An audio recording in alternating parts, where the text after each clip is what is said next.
Good evening friends. Hello दोस्तों, मैं सैनो और आप सुन रहे हैं हमारे podcast episode number 4। Good evening दोस्तों, मैं सैनो आपके दोस्त और आप सुन रहे हैं हमारे सोच से उदय तक एपिसोड नंबर 4। आज हम उनके बारे में चर्चा करेंगे जिनको हम सब तलाश में रहते हैं ज़िंदगी भर, पर वो हमारे इर्द गिर्द में मौजूद रहता है पर हम कभी उसको नहीं मिल पाते हैं। वो क्या है? वो है आइडिया। हम सब $100 आइडिया, $1,000,000 आइडिया की तलाश में भटकते रहते हैं। क्योंकि हमें ये नहीं पता होता वो कैसे आकार में आते हैं, वो कहाँ मिलते हैं, कैसा दिखता है और उसको पकड़ना कैसा है, लेना कैसा है। ज़रूरी नहीं कि आइडिया हम जिस रूप में देखना चाहते हैं ऐसे आए, बहुत ही खूबसूरत गिफ्ट पैक में, या वो कोई बड़ा बड़ा स्टार होटल के बड़े बड़े लोग के सेमिनार में आए, या आपको उसको बहुत ही शानदार जगह में मिले और शानदार तरीक़ा से। ज़रूरी नहीं है। कभी कभी हम जिस $1,000,000 आइडिया के तलाश में रहते हैं वो हमारे आसपास से रोज़ हमारी आंखों के सामने, हमारे इर्द गिर्द में मंडराते रहते हैं और या तो चले जाते हैं। हम उसको अनदेखी करते हैं। इसकी कई कारण हैं, क्योंकि हम एक्सपेक्ट करते हैं कि वो ऐसा होगा। ऐसे सेमिनार बड़े बड़े लोगों की बातों से आएंगे, सेमिनार बड़े बड़े तजुर्बा, बड़े बड़े विद्वान लोगों से ही आइडिया मिलेंगे। ज़रूरी नहीं है मेरे हिसाब से। कभी कभी हम जिसको बहुत चौथे सोचते हैं, जिसको हम रोज़ अनदेखी करते हैं, वो कभी कभी कई बार लाख करोड़ आइडिया का हमें दे के जाता है, पर हम उसको ग्रैप्स नहीं कर पाते हैं। क्योंकि हम जो हमारे दिमाग जो आइडिया का कंसेप्शलाइज करके रखते हैं वो ऐसा नहीं आते, इस तरीक़ा से नहीं आते। तो उसको मैं आपको सिद्ध करके दिखा सकता हूँ एक स्टोरी के फॉर्म में, जो रियल फैक्ट है। तो कभी एक बार हम कोका कोला पीते हैं, जो हमारे आज के लोकल मार्केट में भी है, कई ब्रांड का नाम से बिकते हैं। तो शुरुआत में कोका कोला जो अटलांटा में, अमेरिका में एक केमिस्ट जॉन पीमरस्टोन करके उसने बनाया था। तो वो भी कई बड़ा बड़ा फैक्ट्री में नहीं बना और बड़े बड़े इंग्रेडिएंट्स नहीं बना, घर में बना अपना पीने के लिए। वो तो बीइंग ए केमिस्ट वो उल्टा सीधा क्या क्या एक्सपेरिमेंट करते रहते हैं। उसने एक सिरप को कुछ फ्लेवर के साथ, अपने जो घर के फ्लेवर है उसके साथ मिक्स करके बनाया अपना ही घर में, अपना ही आंगन में। तो उसको टेस्ट किया अपने फैमिली के साथ, फ्रेंड के साथ, अच्छा लगा। फिर उसने लोकल मार्केट में लॉन्च किया तो लोगों को बहुत अच्छा लगा। तो एक फाउंटेन, एक पर्टिकुलर जगह में ड्रिंक्स को सिप करने लोग आते थे 5% में एक ग्लास का। तो उसको वो उस एरिया के, अटलांटा एरिया में बहुत पॉपुलर था। पर उसका एक चैलेंजेस था कि लोग उसको जब पीना हो तो वो पर्टिकुलर जगह में ही सिर्फ आके सिप करते 5%। अगर वो उसको अपना घर में आराम से बैठ के कहीं भी जगह में, जैसा आजकल हम कोका कोला को कहीं भी कोल्ड ड्रिंक्स को लेके पीते हैं, नदियों में, पहाड़ों में, जंगल में, फॉरेस्ट में, ऐसा नहीं पी सकते। तो उसको वो पर्टिकुलर जगह में आके ही पीना होता था। गुड इवनिंग दोस्तों, हेलो दोस्तों, मैं सैनो और आप सुन रहे हैं सोच से उदय तक एपिसोड नंबर 4। आज हम इस विषय में बात करेंगे जिसको हम सब की तलाश रहते हैं हर वक्त पर वो हमारे आसपास से होके गुजरते हैं, हमें पता ही नहीं चलता। क्योंकि वो किस रूप में आते हैं, कैसे साइज में, कहाँ मिलते हैं, और मिलने के बाद आपको क्या करना है ये भी नहीं मालूम। तो आज हम उसके बाद में चर्चा करेंगे। वो क्या है? वो है आइडिया। हम सब बोलते हैं ना, एक दिन मेरे पास ऐसा आइडिया आ जाएंगे, हम करोड़ों रुपया, करोड़ों प्रोडक्ट, नए ग्रेट इनोवेशन लाएंगे। कभी कभी हमारे ये सपने रह जाते हैं। वो कारण ये है कि हम जैसा एक्सपेक्ट करते हैं इसको आने का, वो ऐसा बड़े बड़े सेमिनार हॉल में आएंगे, बड़े बड़े विद्वान के मुख से निकलेंगे या सक्सेसफुल लोग ही हमें आके बताएंगे तभी होगा, या वो बहुत ही खूबसूरत गिफ्ट के पैक में आएंगे। ऐसा नहीं आता। और बहुत ही ऑर्डिनरी फॉर्म में, कहीं भी ऑर्डिनरी जगह में, कोई भी ऑर्डिनरी लोगों से आते हैं, पर हम उसको अनदेखा करते हैं। तो इसी के चलते मैं आप लोग को एक कहानी जो फैक्ट है उसके बारे में सुनाती हूँ। जो आपने देखा आजकल तो कई घर घर में मिनट मिनट में दिन दिन को एक नए नए बेवरेज बन रहा है, drinks, Coca Cola, Pepsi, Mirinda, Thums Up, ये सब नए नए दिन ब दिन आ रहे हैं। तो कोका कोला एक अटलांटा में बहुत ही मशहूर ड्रिंक्स हुआ करता था कई ज़माना 1886 की बात है।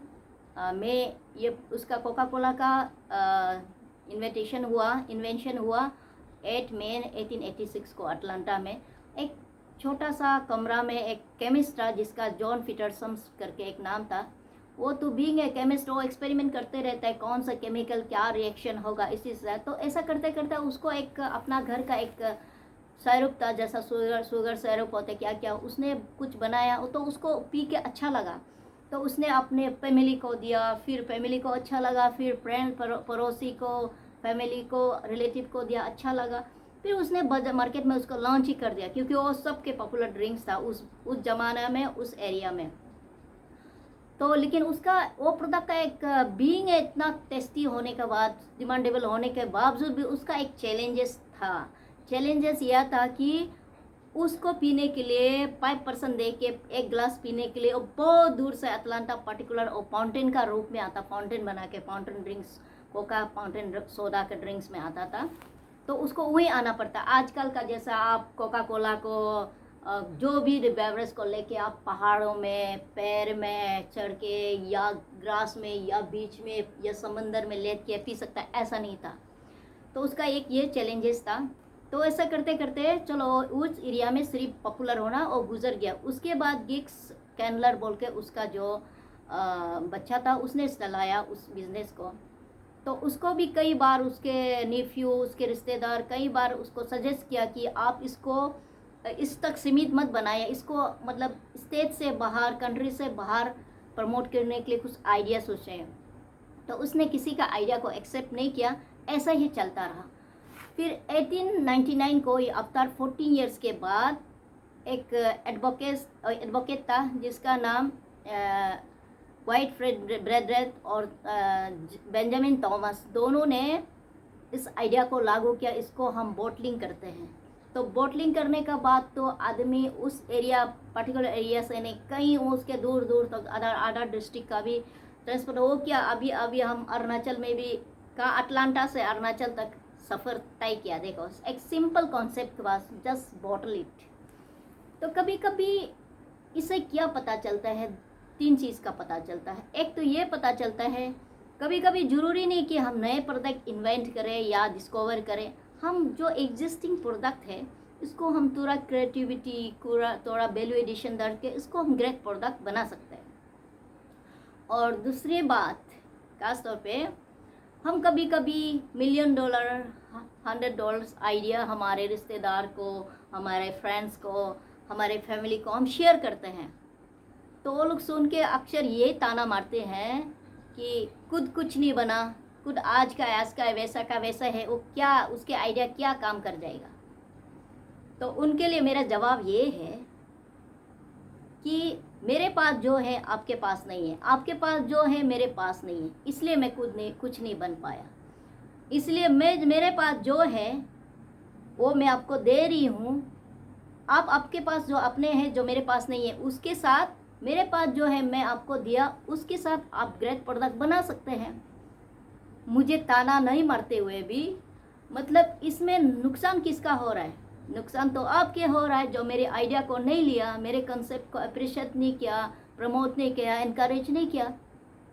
तो मेरे संदेश ये है मेरे यंग एंटरप्रेन्योर लोग से कि आप लोग जो प्रोडक्ट बनाते हैं, जो आइडिया है, उसको कोई अगर आपका रिश्तेदार, आपका फैमिली, आपका रिलेटिव एक्सेप्ट नहीं करता है, इसको आप हार मान के मत बैठिए।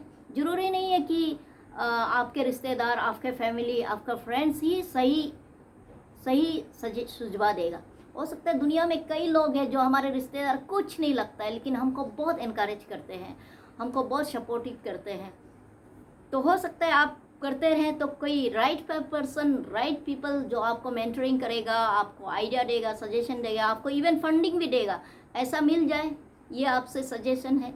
और हमारे रिश्तेदारों को ये है कि आप आपका मुझसे नहीं, आपका जो यंगस्टर, आपका बच्चे हैं, आपका रिश्तेदार जो भी है, जो जिसके आइडिया है, उसको आप थोड़ा गौर कीजिए। हो सकता है ये जो आपके फैमिली में जो हुआ ही नहीं हो, वो बहुत आगे ले जाएं, उसको बहुत अच्छा करें।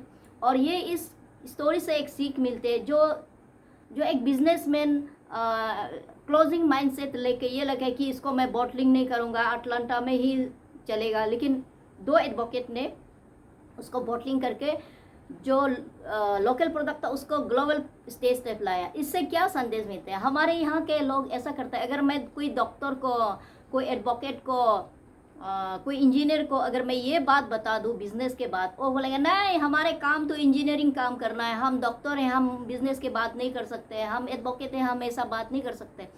तो इस कहानी से आपको ये सीख मिलते हैं, बाहर में वो हर कोई तो बिजनेसमैन ऐसे किए, लॉजिकली और इलॉजिकली, अगर डायरेक्टली और इनडायरेक्टली आप ये कहा जाए तो हर कोई प्रोडक्ट बेच रहे हैं। आप डॉक्टर हैं तो आप मरीज को प्रोडक्ट बेच रहे हैं, आप इंजीनियर हैं तो आप कंस्ट्रक्शन में है, आप अगर सिविल इंजीनियर है तो आप एडवोकेट है तो आप कस्टमर को कैश बेच रहे हैं। तो कहीं ना कहीं आप भी सेल्स में है, पर आप ये क्यों इग्नोर करता है कि ये मेरा प्रोफेशन नहीं है।